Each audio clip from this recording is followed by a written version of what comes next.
L'équipe de Territoire Libre s'est rendue dans la vallée de la Jacques-Cartier, entre montagne et rivière, au domaine Tewksbury, pour aller à la rencontre de Michel Therrien. Michel, c'est bien plus qu'un chasseur. C'est un ambassadeur de Mère Nature, un homme de terrain et aussi de réflexion, profondément humain. Au fil des différents chapitres, on va aborder des sujets parfois inédits et partager aussi plusieurs récits marquants de la vie de Michel. Voici donc le premier chapitre de cette rencontre. Bon visionnement.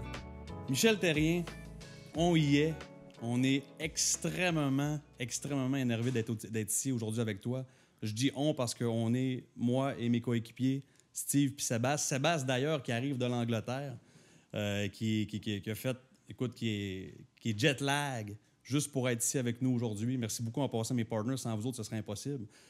On est vraiment heureux de t'avoir. On se sent privilégié de t'avoir. Tu es un chroniqueur, tu es un guide, tu es un mentor pour plusieurs. Comment ça va? Ça va super bien. Je suis content d'être avec vous autres. Je suis content de voir que vous êtes partis de votre magnifique région pour qu'on fasse ça. J'admire ce que vous faites. Puis je vois aussi tous les petits détails dans lesquels vous m'accueillez. Et je ressens la dynamique d'équipe avec vous autres. Ouais. Bien, on est vraiment une équipe. C'est pas tout le monde qui est là aujourd'hui, mais c'est quelque chose qui est très important chez nous, chez Territoire Libre, ce côté de cœur-là. Puis si on a voulu faire ça spécialement avec toi aujourd'hui, puis qu'on a pris le temps justement de tout faire ce setup-là, c'est pour toi, puis c'est pour rendre hommage, je te dirais, à l'homme que t'es. Puis on veut immortaliser tes idées, puis tes réflexions, parce que t'es un gars de réflexion beaucoup, hein, je pense. T'es un gars qui est très sensible, mais ça va quand même être assez à l'aveugle. Il y a beaucoup de thèmes que je t'ai préparés, qu'on a préparés ensemble. Là, tu vois, j'en ai quand même assez épais de carton. Là. Je sais pas si on va avoir le temps de tout faire ça, honnêtement, Mike. Tu m'as autorisé à t'appeler Mike tantôt. Ouais. Je sais pas si on va avoir le temps de faire le tour de tout ça, mais on va avoir des thèmes qui vont être extrêmement intéressants. Je pense qu'il va y avoir des éléments qui vont être inédits aussi. Puis, on va y aller par chapitre. Okay? Comment on va fonctionner? On va séparer ça par chapitre. On va prendre des petites pauses. Puis, on va séparer ça vraiment par chapitre comme un livre. OK? Avant de commencer, ce qu'on va faire, c'est que je vais commencer par remercier nos extraordinaires commanditaires. D'habitude, je fais ça à la fin, puis tout ça, mais là, je fais ça dès le départ. OK? Nous, là, on est commandité par Blackburn, Chasse et Pêche. C'est rendu nos chums. Marc-François, que j'appelle Claude François, Steve François, Sam Blackburn, qui nous suivent dans toutes nos aventures, North Backcountry, qui nous aide énormément aussi. Et, évidemment, la microbrasserie, le Coureur des Bois, qui nous offre notre petite bière quand on fait nos podcasts. Là, présentement, on boit une bière, une petite sans alcool. Donc, une petite blanche sans alcool qui est extraordinaire. Donc, une bonne bière brassée par mon ami Louis Simard, avec qui je joue au hockey. Toi, tu es un joueur de hockey aussi, hein? Moi, je connais Louis Simard, je pense. Ils ont des beaux logos. Hein? Ils ont des très beaux logos. Ouais, c'est ça. Tantôt, tu voyais le logo. Il y avait le petit logo avec le joueur de hockey. Là. Ce coup-ci, on a un petit coureur des bois. Bref, c'est ça. Donc, merci beaucoup à tous nos commanditaires. Et on a un petit cadeau pour toi. On commence avec un cadeau, tabarouette. Ben voyons. On commence en force avec un petit cadeau d'autres collaborateurs également qu'on a. Donc, déballe ça, mon ami. Merci on commence par ça. Montre-nous ça, ce qu'il y a là-dedans. Ah, ça, c'est des produits à déguster. Exactement. Après donc, avoir récolté du gibier. Exact. Des petites bières de la microbrasserie. Quand je reçois des cadeaux, oui, je les traite comme des cadeaux. D'accord. Alors, déjà, là, je sais que ça va être bu dans un contexte. Un événement. Oui, ça va être c'est digne de toi, ça. Ça va être glorifié. C'est digne de toi, ça, Michel. Ça, là, c'est la Rose des 80. C'est ma très bonne amie Caroline. Et le sac, écoute, c'est extraordinaire parce que la fille qui a construit cette pochette-là de voyage, qui s'appelle Chaque Moncan, ouais, c'est Gab de la compagnie Gabas au Lac-Saint-Jean. C'est acheté à Saint-Gédéon, qui est la blonde d'un de mes meilleurs chums. Non, j'aime ça, j'adore ça. Ça a été fait maison. 100% mon genre. Ouais, puis les produits à l'intérieur, c'est la Rose des 80. Plein de petits produits super cool pour les chasseurs. J'adore ça. Des produits janois, Michel. C'est un coffret janois qu'on t'offre de toute beauté aujourd'hui. Donc, en espérant que tu aies des bons moments en forêt avec ces trucs-là. Oh, ça, je pense qu'il y a d'autres affaires que j'aime là-dedans. Oh, là. ouais, c'est ça. C'est donc bien gentil.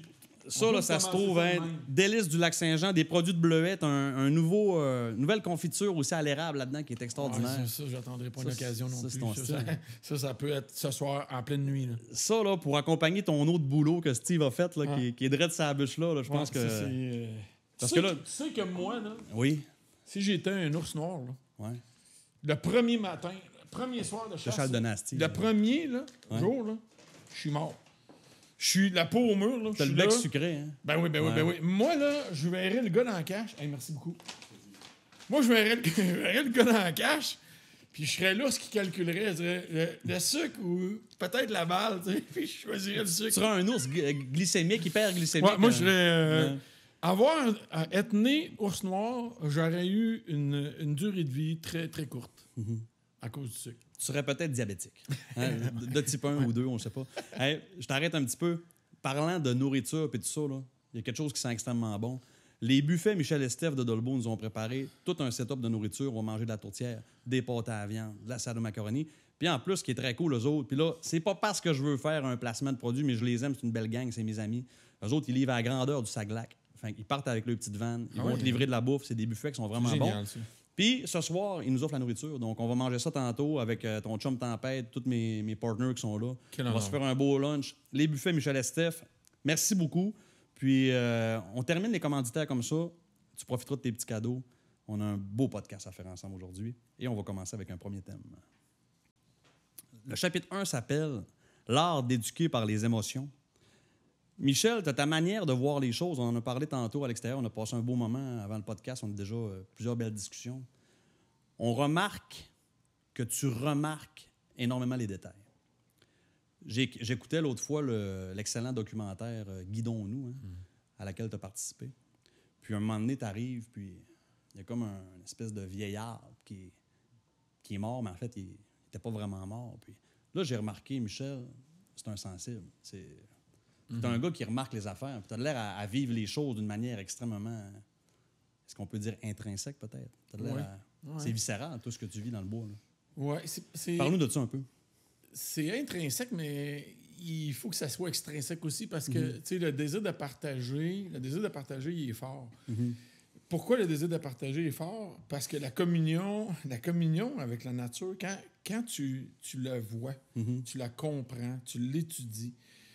Tu sais, souvent, je vais parler de... Parce que les gens m'associent beaucoup à l'orignal ou m'associent beaucoup, dans le fond, aux espèces sportives qu'on chasse, mais je veux dire, Tempête, il pourrait le confirmer, il passe bien du temps avec moi, mais des fois, je vais l'arrêter et je vais dire « Regarde cet arbre-là » ou je vais dire « Regarde cette plante-là » ou « Regarde le lien entre cette rivière-là et la présence de martin pêcheur, la présence sur cet îlot-là de huards qui vont nicher. » Et quand tu commences à voir tous ces éléments-là dans un immense tout, une immense église avec toutes les composantes, cet arbre-là, il sert à ça. Celui-là, il fait de l'ombre à l'autre. Celui qu'on a vu dans Guidons-nous, tout le monde pourrait penser qu'il était mort. Tu sais. Mais cet arbre-là, en tant que tel, si on s'arrête pour le regarder, c'est un modèle de résilience. Tu sais. Et il y a beaucoup d'êtres vivants qui ne sont pas des êtres humains. Il y a beaucoup d'êtres vivants que si on prenait les regarder comme il faut, il n'y a pas un ours pareil, il n'y a pas un orignal qui a le même tempérament d'un autre orignal. Et quand tu prends le temps de tout voir ça, là, ça fait comme une immense famille, ça fait comme un immense microcosme qui est plein d'infos, qui est toujours évolutif. Puis quand tu le sais, la première affaire que tu réalises, c'est que c'est facile d'admirer ça. Conséquemment, on a envie après ça d'en parler. Moi, ce que j'ai remarqué tantôt, tu es arrivé ici, puis on s'est serré à la patte, puis on a passé un beau moment avec les boys. Une des premières choses que tu as faites, tu me dis, je vais aller faire le tour des lieux. Puis tu es descendu en bas, puis là, on t'observait un peu, puis tu es tout de suite allé voir les arbres, tu es allé voir les détails. Tu t'es viré, puis là, tu as dit, il y a des orgnaux ici. Puis les orgnaux, ils ont mangé de l'écourse. Toi, tu remarques ça. D'où est-ce que ça vient, cette sensibilité-là, Michel? De où est-ce que tu penses que ça vient, ce côté aussi observateur, puis aussi sensible une sensibilité profonde à l'intérieur de toi, mais une sensibilité de tout, un peu. Tu sens avoir une grande sensibilité. C'est une excellente question. La complexité, c'est d'y répondre avec justesse parce que quand je suivais mon père plus jeune, tu sais, mon père, j'étais jeune puis il m'enseignait, exemple, à chasser le chevreuil à chasse fine. Il me disait « marche dans mes pas ». Parce que mon père, à chaque pas qu'il faisait, il sécurisait s'il y avait une branche visible, mais s'il y avait une branche en dessous du feuillage de l'année d'avant. Fait qu'il marchait vraiment... mon père était très ninja. Il était très habité. Il est encore à 93 ans. Et c'est sûr que ça a eu de l'impact parce qu'il montrait à mon frère et moi des choses que lui voyait. Fait que rapidement, jeune, on est rentré dans sa tête. T'sais. Mais j'étais aussi, très jeune, extrêmement curieux. Curieux des livres, curieux d'apprendre tout ça. Chassais-tu les grenouilles quand tu étais jeune? Je chassais tout ce qui pouvait être chassable. Okay. Parce que moi, j'ai chassé les grenouilles, puis je pense que c'est un point en commun qu'on a, parce que cette sensibilité-là, si je te pose cette question-là, c'est que moi, je l'ai, puis j'ai rencontré des chums qui l'ont, puis c'est ce qui fait la beauté de la nature, d'aller voir l'unicité de chaque espèce. Oui, exactement.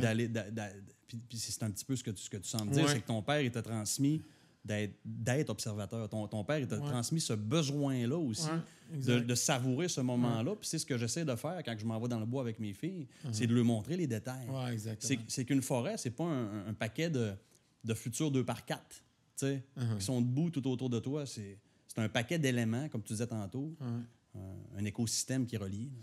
Mais quand je retourne, mettons, à l'époque, j'ai commencé à trapper, j'étais jeune. Okay.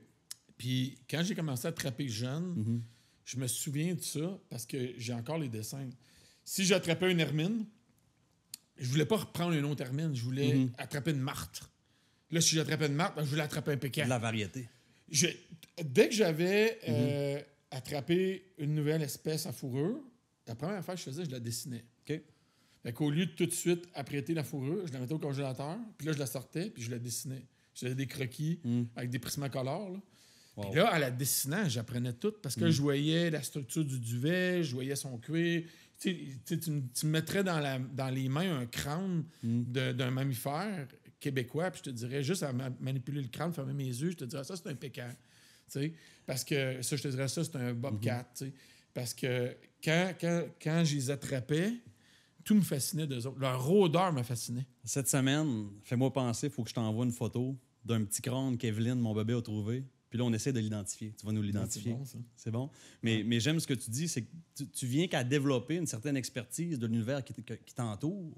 Puis c'est ce qui fait, je pense, que tu es un être aussi, avec une connaissance aussi profonde. C'est que tu as toujours pris le temps d'analyser tout ce qui est autour de toi. Ouais, puis tu sais, honnêtement, moi, je m'en rends pas tant compte parce que des fois, je m'en rends compte un peu parce que, tu vois, comme hier, j'écrivais à Christian Dussault. Christian Dussault, c'est un biologiste que je respecte immensément parce qu'il est à la charge de plusieurs projets de recherche. Puis on discute souvent. Comme hier, je voulais mieux comprendre parce qu'on a des ours présentement qui sont étudiés en télémétrie. Qui sont, il y a des GPS. Fait que, ils sont partout ce qu'ils vont, ils ont une saison. Je me suis beaucoup intéressé parce que j'ai eu des questions cette semaine de pourvoyeurs sur les tanières. Des gars ils ont trouvé des tanières puis ils ont dit est-ce que les ours sont proches des tanières ou est-ce qu'ils retournent aux mêmes tanières? Puis finalement, il y a beaucoup de croyances populaires.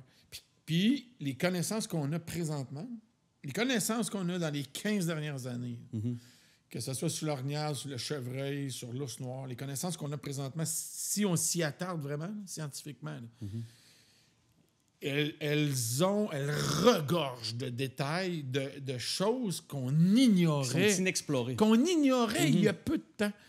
Et c'est là qu'on se rend compte. C'est là qu'on se rend compte tout ce qu'on ignore et tout ce qu'on ignore encore. Parce que dans les 15 dernières années, je vais donner juste 3 exemples rapidement. On capture un ours dans la réserve faunique Papineau-Labelle. On le transporte dans la réserve faunique La Vérandrie, puis en dedans de 13 jours, il a traversé 15 rivières, il a traversé des lacs en nage, puis il est revenu où ce qu'il était. Il est revenu dans son spot. Oui, puis lui, il a vécu du stress. Là. Il a été capturé dans une cage, il a roulé sur l'asphalte, il était dans les plus hauts niveaux d'anxiété, mais malgré son anxiété, qu'il vit au moment où il est transporté, parce qu'il ne sait pas si ça va mal finir, il retourne où ce qu'il était.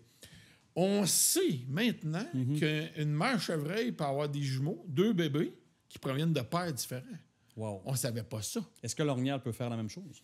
L'orignal, il y a moins de recherches que sur le chevreuil. Les chevreuils, si on sait ça, c'est parce qu'aux États-Unis, il y a beaucoup de chevreuils qui ont été capturés et qui ont été suivis pendant plusieurs années. Donc, on avait l'ADN d'un plusieurs chevreuils à l'état sauvage. Fait qu'on avait l'ADN du père, l'ADN de la mère. Là, quand il y a eu d'autres étapes avec des mises bas... Vous pouvez comparer, probablement. Ben là, il récupérait les femmes, puis là, il regardait l'ADN de qui était dedans. Fait que l'orignal, là, on n'a pas ça là, au Québec, là, des études aussi exhaustives. On a des recherches qu'on sait maintenant qu'on va introduire dans l'utérus d'un placenta de la mère une puce que quand la mère va accoucher, la puce, elle va partir. Fait qu'on va savoir la date de naissance. Ça c'est puissant. Wow. Écoute ça, comment c'est puissant. On sait la date de naissance, donc on sait quand est-ce que l'accouplement a eu lieu, en fonction des dates de gestation. Mais on sait dans quel couvert d'habitat forestier que les femelles ont tendance à mettre les petits au monde en fonction peut-être des loups, des coyotes, de la prédation. Puis des fois, les femelles, ils vont avoir des bébés juste en arrière des maisons. Là.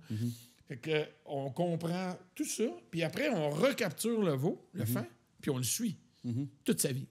Fait qu'imagine la somme d'informations intarissables qu'on a. Et ça, je m'intéresse beaucoup à ça. Souvent, il faut que tu lises en anglais, tu vas aux États-Unis.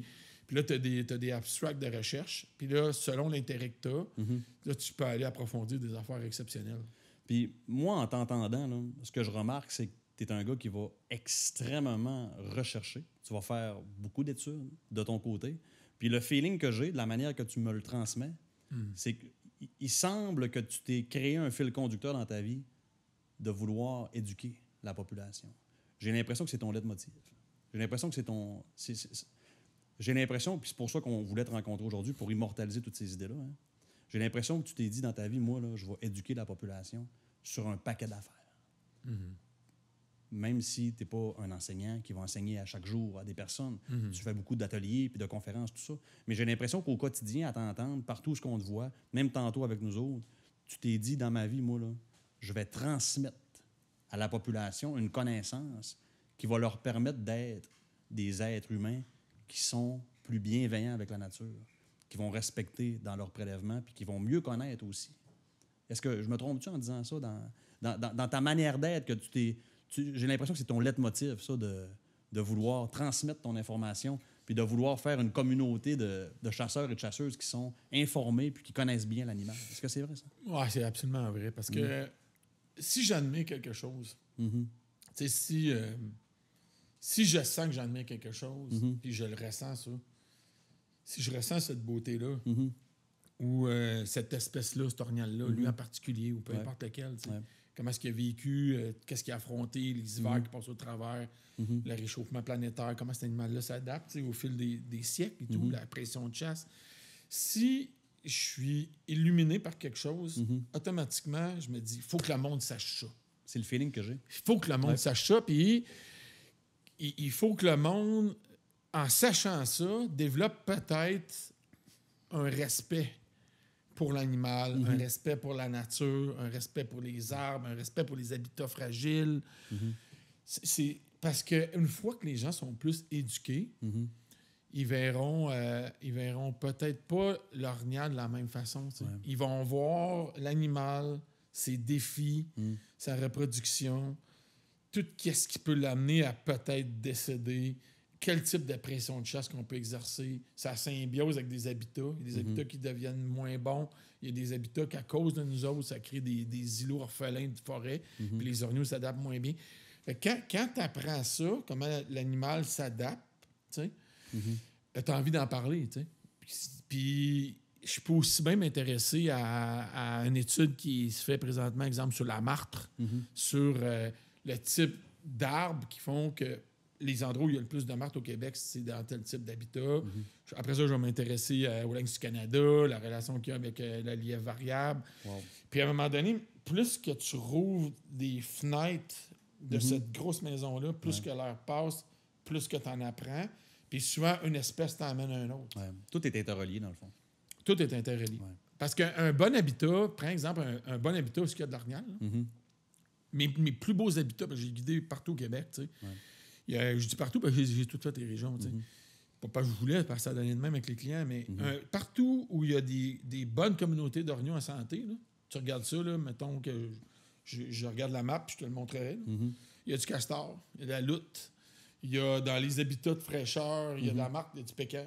Dans la jeune forêt qui repousse, il y a de la gélinotte, il y a de la bécasse.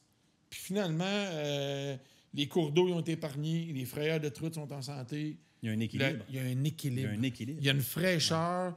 Il y a comme tout un aura faunique là, qui est alentour de ça. Puis quand tu le vois, puis quand tu le ressens, puis que tu le vis, surtout quand tu le vis, quand tu es dedans, là, ce domaine-là, là, tu deviens humble.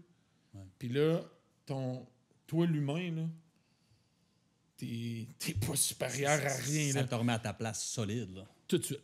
Tout de suite. Parce que ça fourmille de vie, puis tout le monde vit pour survivre. Puis toi, tu traques là-dedans. Tu sais, toi, tu es un prédateur, puis tu vas, avec une petite balle, là, tu vas enlever la vie à un orignal qui a 8 ans et demi. Qui est dans son environnement. Qui est dans son environnement, qui a eu 7-8 fans, puis qui a courroyé des femelles. Puis, tu sais, il y a toute une vie. Là. Si on avait un livre sur la vie de chaque orignal qu'on prélève, là, on ferait peut-être le saut, là, ce qu'il a vécu. Là. Aïe, aïe, aïe. L'histoire qui est en arrière de lui. Oui, l'histoire qui est en arrière de chaque espèce. Parce qu'ils n'ont pas des vies simples. Non, c'est clair. Il y a beaucoup d'espèces. Imagine celui-là, Michel. Ouais. Imagine le vécu de sûr. ce master buck-là, même de lui qui est en arrière de toi. Ouais. C'est extraordinaire. Ouais. Puis c'est sûr qu'à partir du moment où j'ai eu Mikey Moose, tu sais, que j'ai... Tu sais, va savoir pourquoi c'est arrivé dans ma vie à moi. Mikey Moose, c'est-tu ton orignal domestique? Ouais. Hey, on a un chapitre là-dessus. Ah ouais? On va y aller tantôt. Ouais. Hey, Honneur à Mikey Moose. Hey, on est-tu capable? On est capable. Là, tu bois ton autre boulot à Steve. Hein? Merci, Steve, pour ton autre boulot. Mélangé avec la bière. Je fais les deux. Yes, sir. Ouais. C'est ce qui m'avait fait notre premier chapitre, Mr. Mike. Comment il s'appelait ton orignal, lui? Mikey Moose. Mikey Moose. Mr. Mike et Mikey Moose. On y va avec un deuxième thème. On est parti. On est capable. On est en feu. Le deuxième thème, c'est un thème qui va peut-être générer certaines choses chez nous tous présents aujourd'hui. Ça risque d'être assez intéressant. Je l'ai appelé « Chasser et vieillir ». Pas parce que tu es à bout d'âge, pas parce qu'on n'est pas très vieux, mais je pense que tu as un père qui commence quand même à être âgé. Hein. Ouais. Puis mon père aussi prend de l'âge aussi. Uh-huh. Il est arrivé un paquet d'affaires dans les dernières années, puis on aura la chance d'en reparler. Tu as déjà dit quelque chose à un moment donné qui a vraiment capté mon attention. Tu me corrigeras si je me trompe. Tu as dit que tu comptais tes années de vie en saison de chasse. Est-ce que c'est quelque chose que tu as déjà mentionné, ça? Oui, j'ai mentionné. Parce que quand j'ai vu ça ou quand j'ai entendu ça de toi, je me suis dit, tabarouette, on a déjà dit ça. Nous autres aussi, de notre bord, moi puis un de mes chums, qu'on comptait, tu sais. Puis souvent, là, OK, il me reste encore... je suis capable encore une trentaine d'années. Moi, je vais venir dans mon territoire encore 30 ans. T'imagines-tu? 30 saisons d'orignal à commencer. 30 saisons de chevreuil, 30 saisons d'ours, 30 ouvertures de la pêche. T'sais. Qu'est-ce que ça fait de vieillir comme chasseur? T'sais? Qu'est-ce qui change, Michel? Ah, il y a une panoplie de choses qui changent. Ouais.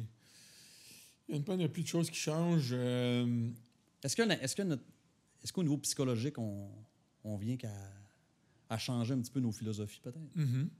Moi, tous les grands chasseurs, les grands guides, puis même mon père à 93 ans, c'est tout qu'un chasseur, tu sais, puis sa relation avec le prélèvement change, tu sais, comme moi, ma relation, je me souviens à mes débuts, mettons, à 16 ans, comment je guidais, puis là, j'ai mon gars qui a cet âge-là, fait qu'imagine comment je le vis, parce que je vois Charlot, je vois comment il se comporte quand il va guider, exemple, au dindon, puis toute l'énergie qu'il déploie, dormir dans son auto, puis faire des plans incommensurables. Comme présentement. Il était ici avec nous autres tantôt, puis là, il part aux States. Ouais, il s'en va aux States. Vas-y, raconte-nous ça. Ouais, là, il s'en va aux États. Dans le fond, il a fait ses 2 dindons au Québec. Là, il va sûrement aller en Ontario un peu. Okay. Mais là, il veut faire 4 États.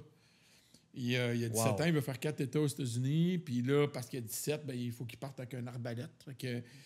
Mais il a déjà tout étudié les places. Il a déjà trouvé les places où il va dormir. Il a étudié ces États-là en fonction de où, comme non-résident, il y a des chances peut-être d'avoir des autorisations par des fermiers ou des territoires libres.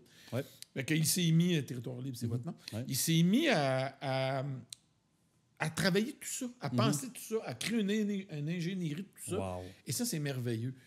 Et le temps, qu'est-ce qui fait en sorte qu'on change quand on guide ou qu'on chasse? C'est que peut-être qu'on cherche plus des expériences de grande qualité. Des fois, on entend des gens même parler de leur vie de couple, ou qui ont vécu des séparations, ou qui ont vécu des deuils, puis ils vont dire « Je sais plus qu'est-ce que je veux, puis je sais ce que je veux plus. Mais un chasseur qui a de l'expérience, il sait ce qu'il veut plus. À titre d'exemple, j'ai calculé les derniers gros gibiers guidés, là, chevreuil, orignal, chevreuil, là, puis mettons qu'on met un nombre, là, mettons sur 50 dans les derniers, là, 92% des dernières espèces que j'ai guidées, c'était des premières pour les chasseurs, chasseuses ou les relèves. Donc, dans les dernières années, avec des projets en collaboration avec la Fédération des pourvoiries du Québec, ou avec Touristes Laurentides, ou avec Aventure Chasse et Pêche, ou avec peu importe qui, je vise précisément ça. Okay. Est-ce qu'à 16 ans, 17 ans, 18 ans, j'aurais fait un bon guide accompagnateur pour William Alain, tétraplégique? Pas certain. Parce que ça a pris 4 ans avant qu'on finisse ce projet-là. Est-ce que j'aurais eu tout le bagage pour dire on continue, on remet ça l'année prochaine, on continue? La détermination interreliée au projet. À 16-17 ans, des fois, tu veux des résultats, parce que t'es sanguin, t'es plein de testostérone. Exact.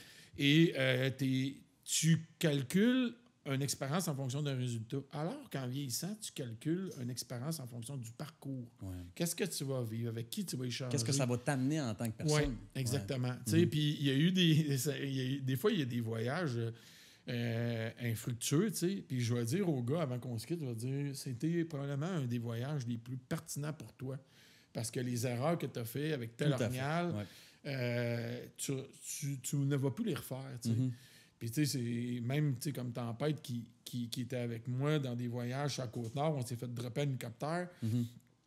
Tempête, l'année passée, comme caméraman, comme photographe, puis comme chasseur, qui va être cette année? Ça n'a aucun rapport. Fait que tu as des êtres humains que je côtoie, qui rentrent dans ma vie, puis la vitesse dans laquelle ils explosent, la vitesse dans laquelle, qu'est-ce que j'explique là, ils comprennent, ils prennent pour eux autres, puis ils partent d'une façon magnifique. Ça, pour moi, ça compte, parce que vers la fin, qu'est-ce qui va rester? Exact. Vers la fin, qu'est-ce qui va rester, exemple, à Charlot? Parce que, tu sais, je veux dire, c'est un clin d'œil, vivre sur Terre. Là, c'est éphémère au bout, là. C'est une grande éphémérité. Exactement. Qu'est-ce qui va rester? Est-ce que c'est les panaches, les photos au mur? Qu'est-ce qui va rester? C'est les valeurs, tu sais. Parce que la perpétuation de ces valeurs-là, si je retourne, parce que moi, ça fait beaucoup de sens, je retourne à mon grand-père Joseph, mon père, moi, Charlot. Mettons que Charlot, il y a un enfant qui chasse.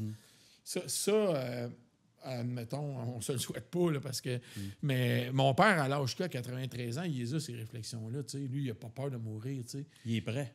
Lui, il est prêt, tu sais. Il a dit, pourquoi s'émouvoir de sa propre mort quand on a chassé et puis qu'on a enlevé la vie à autant de perdrix, de chevreuils, d'orignal puis d'ours? Est-ce qu'on va s'exclamer pour notre propre décès, tu sais? Exactement. Et des grands coureurs des bois, comme Pierre Guilbeault, Ken Taylor, j'ai souvent des discussions sur ces sujets-là avec Ken.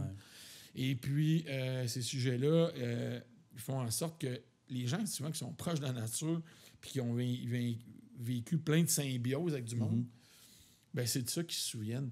Puis le legs qu'ils vont laisser, ben c'est un legs de cette nature-là. Tu sais.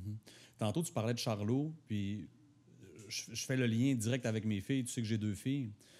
Puis à un certain moment donné, en tant que chasseur, puis en tant que père aussi, on se dit, est-ce que nos enfants vont nous suivre? Tu sais?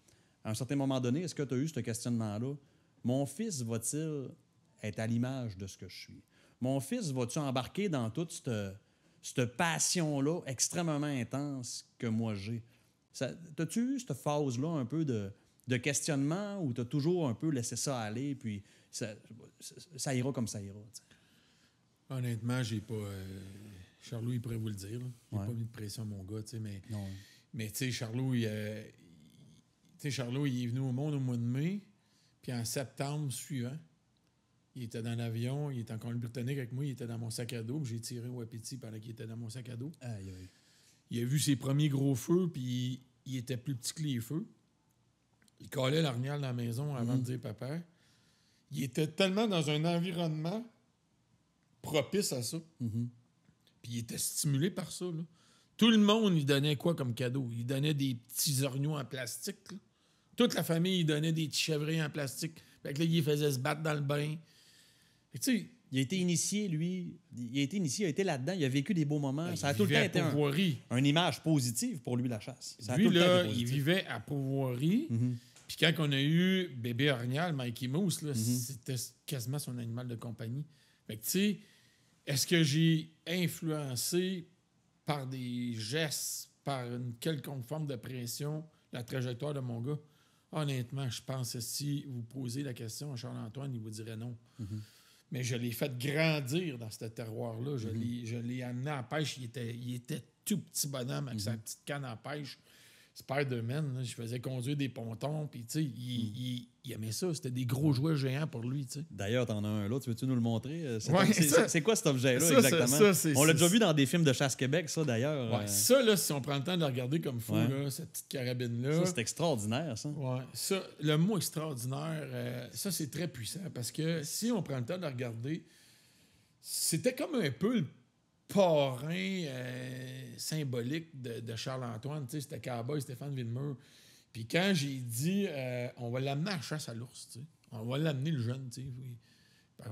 On avait prévu des caches en fonction que ça se peut que Charlot bouge, tu sais. Puis Cowboy, il dit, je vais préparer quelque chose, tu sais. Et c'était un work in progress parce que, initialement, la crosse n'était pas longue de même. Ça, c'est la première fois que évolutif. C'est la première fois que je parle de ça. Une création évolutive. Quand ça a commencé au début, là, il y avait cette petite mire-là. Puis le canon, il n'était pas noir. Fait que il y avait un écran de sécurité, par exemple. Parce qu'on voulait enseigner aux jeunes. C'est bon. Ah, il était haut de même, Charlot. Puis la carabine, là, elle faisait dans ses petites mains. Fallait qu'il soit court. Après ça, l'année d'après, on a rajouté un télescope dessus. Mais le télescope, là, regarde, il y a des petites montures, puis il tient. C'était tout fait tellement beau. Ouais, puis là, il y a la mire en avant, puis il y a la place pour mettre les balles ici. C'est une 30-06. C'est une 30-06, c'est marqué dessus. C'est marqué. Puis là, il y a le camp de sécurité. Fait que quand il est avec nous autres, il ne faut pas qu'il nous pointe. Puis là, il y a ces balles, là. Il y a ces balles ici. Quand il est avec nous autres, il ne faut pas qu'il nous pointe. Puis regarde, si tu regardes, là, Fire, il est là. Ouais. Regarde, tu le vois, le ouais, rouge. on le voit bien. Ouais. Fait que lui, on y apprend, là. Si tu nous pointes, on te la saisit. Fait que là, lui, il a en bandoulière, puis il pointe à terre, là. Fait que lui, la sécurité dans les armes à feu, il l'a, là. Parce qu'il connaît ça, là. Ouais, il l'a. Puis, quand il a grandi, la carabine était devenue trop courte pour lui. Puis là, quand il a grandi, il doit avoir 5 ans, 4-5 ans, 6 ans. Fait qu'on y a rajouté plus long pour quand il regarde dans le télescope que ça marche. Ça, c'est comme un anti-recul aussi en même temps. Puis quand je l'avais amené à chasse à l'ours, là, il y avait 6 ans. Puis ce qu'il a fait un moment donné dans un film, c'est qu'il y a un ours qui est sorti, puis il l'a regardé dans le télescope. Puis il a fait seulement qu'il tirait, puis il a regardé Cowboy, puis il a fait un thumbs up. Tu sais. Le moment, toi. Il a tellement mis ses mains dessus, dans le bain, dans le bois, que le bois a changé de couleur. Puis c'est ma mère qui me l'a fait remarquer. Elle a dit, regarde les vieilles photos, elle dit, le bois n'est pas pareil. Puis là, c'était drôle parce qu'à un moment donné, ma mère, elle le gardait. Puis ma mère, quand elle le gardait, elle dit, il est tout le temps dans l'action, tu sais. Puis là, je disais, à telle heure, mettons, donne son bain, tu sais. Puis là, il allait dans le bain. Je ne peux jamais compter cette histoire-là. Il allait dans le bain, là, puis là, il prenait tous ses animaux en plastique. Là. Ses ours, ses chevreuils, ses grizzlies, ses wapitis, puis là, il en avait un paquet. Là. Puis là, ma mère était là, elle voyait ça. Là, elle devait dire, on a créé un monstre. Là. On n'a pas fini avec lui, là. Ma mère, elle voyait ça parce qu'elle venait sporadiquement garder. Là. Puis là, Charlot, là, il avait sa carabine dans le bain, là, puis là, il collait l'orignal. Puis là, il faisait répondre l'orignal. Puis là, l'orignal, il arrivait. Là. Puis quand il était bien placé, là, il tirait, puis il le faisait tomber dans le bain. Puis là, il tombait dans le bain, puis là, il prenait son jouet, là, qui était des canaux, il y avait des petits canaux en plastique, il mettait l'orignal dedans, puis il sortait. Et puis à un moment donné, ma mère, ça c'est ma mère, Clara, elle dit, Charlot, ça te tente pas juste des photographier des fois? Parce que le bain était plein, là, le bain était plein de gibier. Puis là, ma mère, c'est sûr qu'elle devait trouver ça intense, Clara, là, la prof de musique, enseignante, là. Là, elle voyait ça, là, un petit psychopathe, là. Elle dit, ça ne tente pas juste de fond, on va les prendre en photo. Puis là, tu sais ce que je faisais? Il en prenait une photo pour faire taire sa grand-mère, puis après ça, il rechassait. Fait que c'est un beau... c'est un objet qui va traverser... c'est un objet qui va rester dans la famille. J'ai l'impression, en voyant cet objet-là, puis ça me ramène beaucoup à mes propres enfants, j'ai l'impression que nos enfants, en contexte de chasse, nous font vivre des moments d'une intensité qui sont hors normes. Un soir, je t'ai envoyé un message, puis je t'ai dit, Michel, je suis en train de faire mon vidéo d'ours que j'ai vécu l'an passé avec Éléonore. Premier prélèvement d'ours avec Éléonore. Premier ours pour elle. Ouais. Premier ours pour moi, je le dis en toute humilité. J'étais en train de faire le montage, puis je broyais dans mon studio chez nous. Puis je t'ai écrit, puis j'ai dit, aïe, c'est capoté, tu sais. Puis on a commencé à dialoguer sur un paquet de petites choses. Mais j'ai l'impression que les enfants nous ramènent à des émotions qui sont tellement tangibles et légitimes. Oui, exactement. C'est vraiment le feeling que j'ai. Ouais. Nos enfants nous ramènent purement à la base. Ouais. Puis je pense que c'est pour ça aussi qu'on les amène avec nous autres à la chasse. Ouais. Parce que tantôt, tu parlais de cœur jeune. Hein? Tu disais qu'on avais le cœur jeune, puis je trouve que ça avait beaucoup de sens. T'sais. On dirait qu'on se ramène à eux, puis on se remet à leur niveau, puis ça nous fait vivre des sentiments, des émotions d'une puissance qui est incommensurable. Je pense. Ça change toute la chasse. Ça change toute la chasse. Ça change toute la chasse. Exactement. Je te le dis, là, je le répète, amener des jeunes en forêt, tant mieux si c'est les tiens, mais ça peut être n'importe quel enfant. La présence de jeunes dans un camp, dans une tente, dans le bois, dans un contexte où tu es coach, dans un contexte où tu vois leur émerveillement, leur anticipation, le fait que l'animal arrive, quand tu assistes à ça, moi je le calcule plus, là, le nombre de fois que j'ai vécu ça avec des jeunes, parce que on fait des projets avec eux autres. Mais quand tu as vécu ça une fois, tu veux leur vivre, tu sais.